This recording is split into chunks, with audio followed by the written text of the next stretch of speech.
or listening to the inaugural Think Resolutions podcast, and in particular, a series of podcasts that I'm doing with my co-host, Natalie Armstrong Motrin.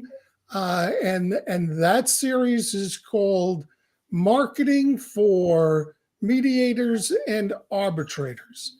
Today's focus is going to be on entrepreneurship. And while it is somewhat focused on mediators and arbitrators, it's really a very broad topic, and it covers just about anybody who runs a business and has those obligations. Before I go any further, let me tell you who I am. My name is Howard Klein. I'm a mediator and arbitrator, and I've been a California licensed attorney since 1976, if I could count back that far.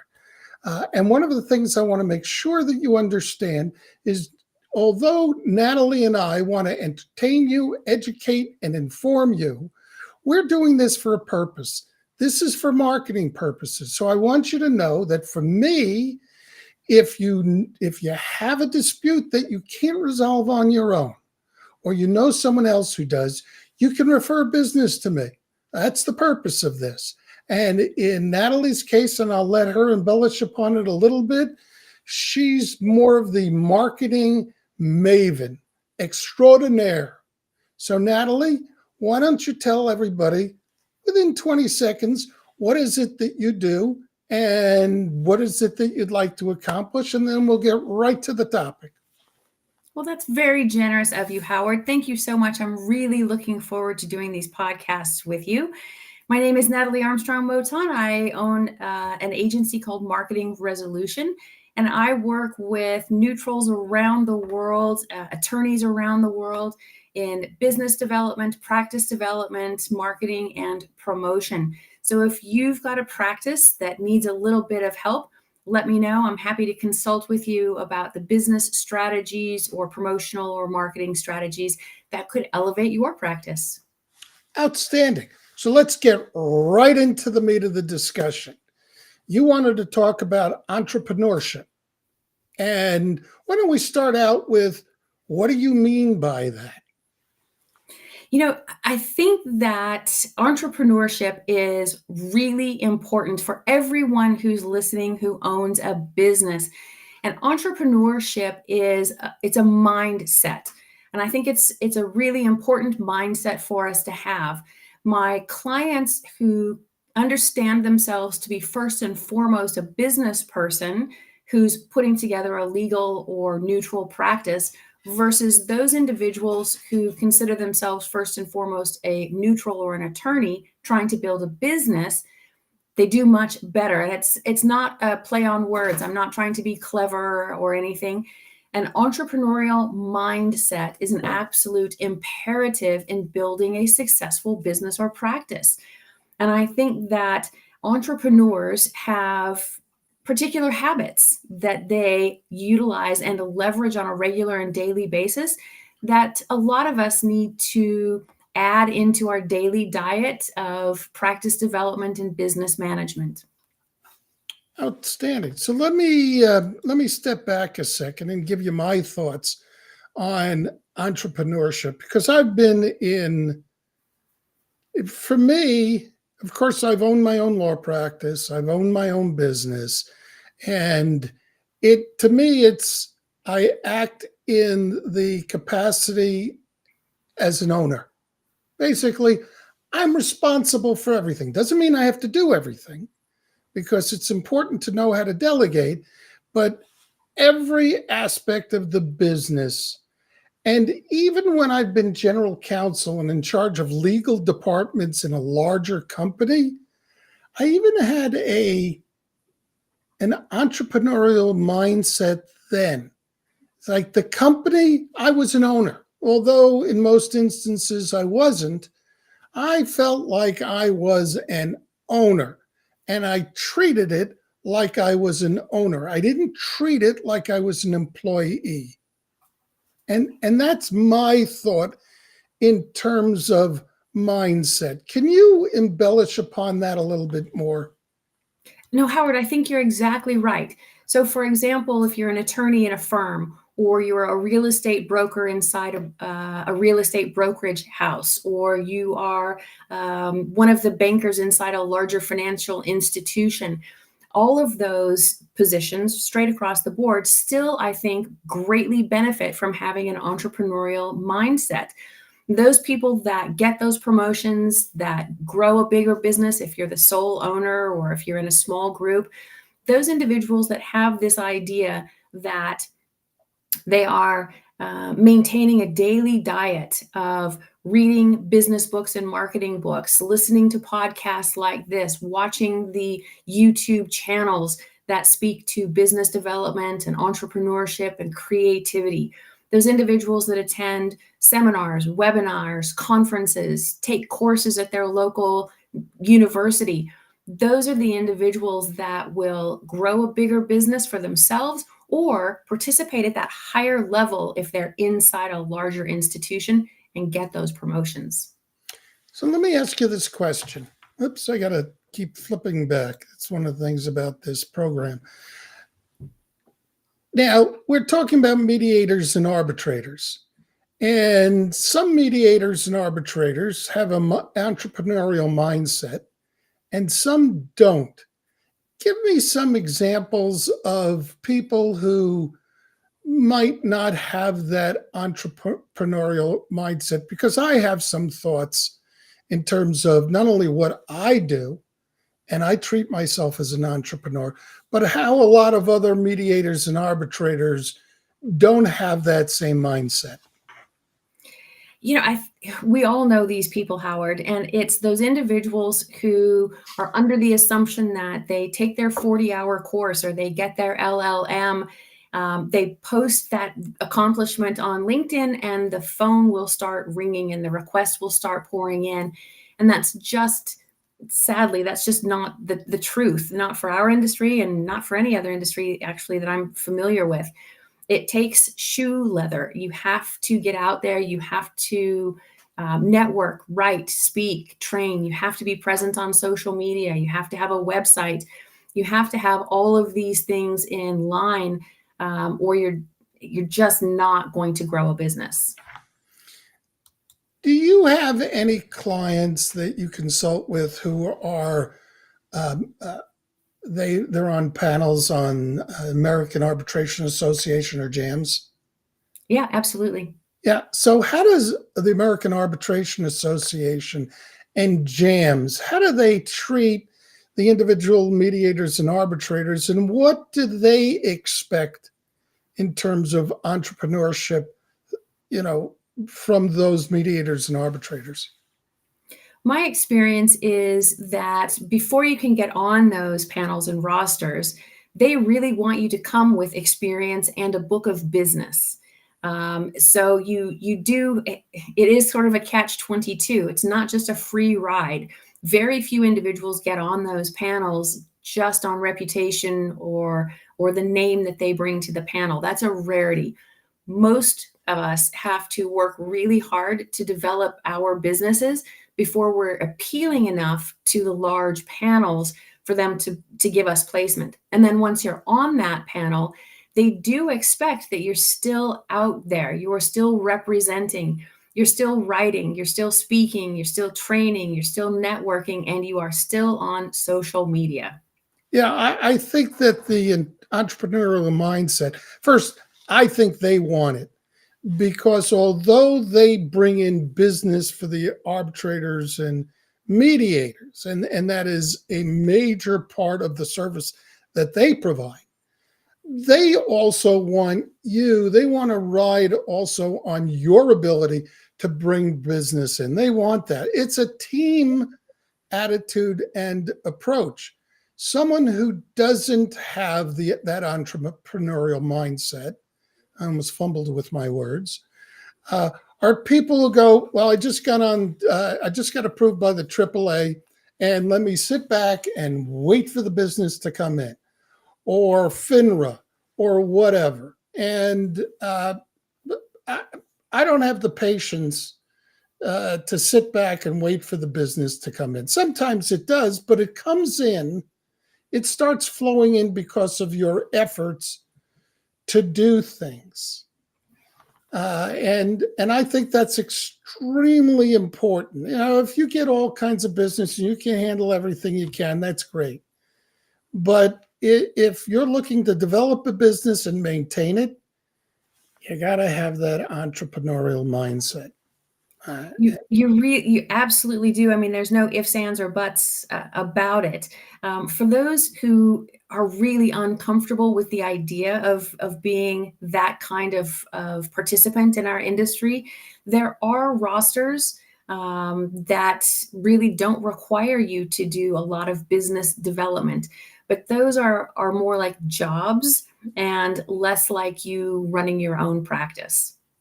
So you and I had a discussion. It was a little off topic, and it was a great story that there was someone that you were either coaching or consulting with a client who had to do with wine. And while it may be a little bit off topic in terms of entrepreneurship, in a way it is related because he took charge of what he was going to do as a mediator and arbitrator. And why don't you tell the story? It's a great story. Well, I'm happy to share it. One of the challenges that a lot of us face in this industry is how to differentiate ourselves from all of the others.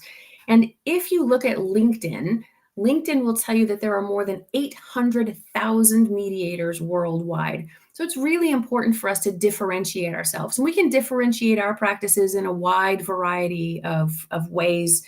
But that differentiation, that setting yourself apart from the rest, I think is, if you can, an absolute luxury.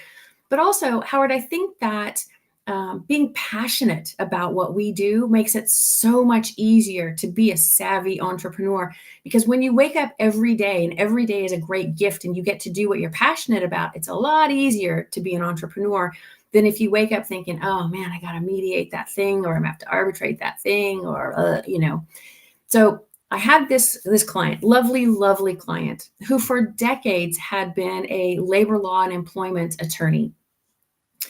And he was ready to start transitioning away from litigation and more toward neutral work.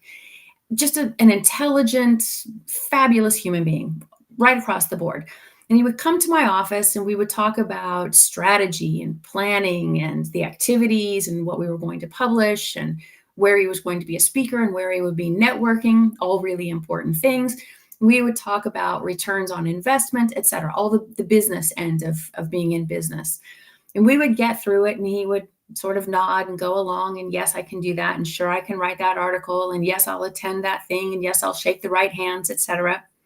And at the end of my hour of consultation with him, he would get really animated and his face would change color, and he would reach into his briefcase and he would pull out a bottle or two or three of wine. And he would tell me about how last month. Let me stop you. Is it full or empty? Full. I mean, come on now. So he would pull out bottles of wine and then he would tell me about his adventures. He was, going to this wine tasting or he met a new company or a new vintner, et cetera. But everything about him changed. It became more passionate, more colorful, more animated. And I just kept saying, oh, and for funsies, this attorney became a sommelier. I mean, for most of us, that's a career. For him, it was a hobby. He was so impassioned by this entire industry. And I kept saying, would you please let me help you build a neutral practice built around the wine industry? I don't know anything about it, but for sure there are issues, complaints, disputes, problems, errors in communication, negotiation. There are bottlers, there's labelers, there's all of the people who transport the wine. There's trademarks, intellectual property. There's something called vine rustling, which I didn't know anything about, where one vintner sneaks onto another vintner's property and clips some vine and grafts it to his own and makes a whole other kind of wine. I mean, it's a whole thing. And finally, I sort of badgered, and he finally said, yeah, that's fine. Let's give it a go. How bad can it be? I probably won't lose any business, but I don't know if this is going to go anywhere. And we set up an international ADR practice for him so that he could hear wine disputes all over the world. So he got to fly and visit these fabulous vineyards. He got to be around the people who love the thing that he loves the most. He got to hear those disputes. He was in hog's heaven with all of these wines. And he was always coming back to my office saying, oh, I did the most magnificent, fantastic, fabulous, awesome, amazing thing. And I brought you a bottle of wine. It was amazing to put together this practice. The really lovely part, though, the entrepreneurial part, the fun part for me, was that he was the only person who had a practice designed to hear that industry's cases and disputes. So he got to charge a fee that had some beautiful commas in it. So he made a ton of money. He got to be around the people that he loved to be around. He got to be in the industry that he absolutely was passionate about. So for me, that was just one of the most amazing experiences. I love that story. And since you told me there are some other things that I'm doing to kind of follow my passion, I have another podcast now called Into the Rabbit Hole, because I have a tendency to get passionate about something and then I am head first into that rabbit hole. But that's for another story. We're beginning to run out of time. If there is one thing that someone watching or listening to this should walk away with, what should that be? I think the ideal is to create a system for yourself that works just for you, whatever that system might look like. So for me, the easiest thing to do, I wake up in the morning, I feed the dog, I put on my shoes, I put on my headphones, and I listen to business and entrepreneurship and marketing podcasts while I'm walking the dog. Now, for me, that gets my day started off right. That way, when I get back, kick off my sneakers, I have in my mind an idea. Now, I don't always listen to legal podcasts or ADR podcasts. I listen to a wide variety of industry podcasts because from each one of those, I can glean some little pearl of creativity. It gives me an idea, some inspiration, or I can think, oh, that's definitely wrong for my industry and I don't ever want to touch that. But I come back and I'm ready to go. I'm thinking about it. I'm creating. I'm curious. I'm online. I'm researching solutions. So if you could create just that moment for yourself, and it really is just moments, to get that spirit, to get that entrepreneurial mindset going for you in whatever form that takes, that's what you need to add to your daily diet of business. Well, I actually had other thoughts in terms of takeaways, but based upon what you were talking about and something that I'm going through, for me, it's learning on steroids. I am so, who would have ever thought? I was a mediocre student in school, and I didn't know how to study until I actually started studying in law school. And then all of a sudden it's like, oh, well, maybe I'm a little smarter than I thought. And it just has become a lifelong endeavor for me to learn. And even now at my age, even more so, I'm like in a hurry. Got too much to learn. I got to learn as much as I can. And that's my takeaway based upon what you've just said. So as we wrap up, I'd like to thank you. Why don't you quickly tell everyone how they can get in touch with you? The easiest way is to just search my name on the Googles. You'll find my LinkedIn profile there. You'll find my website there. You'll find my YouTube channel there. You can watch me for free every Monday morning on LinkedIn with Marketing Monday, which is a video and podcast channel similar to this. There are lots of different ways you can follow me. You can also just go to my website, howtomarketmymediationpractice.com. Send me an email, send me a DM, connect with me. It's a rising tide lifts all ships. And the better each of us does, the better all of us do. So let me know how I can best help you. So I'm pretty much going to say ditto. To kind of cut this short, I'm going to be putting contact information in the comments section of wherever you're going to be watching this, whether it be on YouTube, Facebook, LinkedIn, etc. And I do want to add, we have another live podcast, and hopefully we will have these sound issues resolved no matter how sophisticated I am. It seems like I'm always having these issues. December 12th, 2023 at 12 p.m. Pacific Standard Time. We have not decided on the topic yet, but if anybody who's listening to this has a suggestion, we're all ears. So, with that being said, thank you very much, Natalie, and it's a wrap. Thanks, Howard. Bye-bye.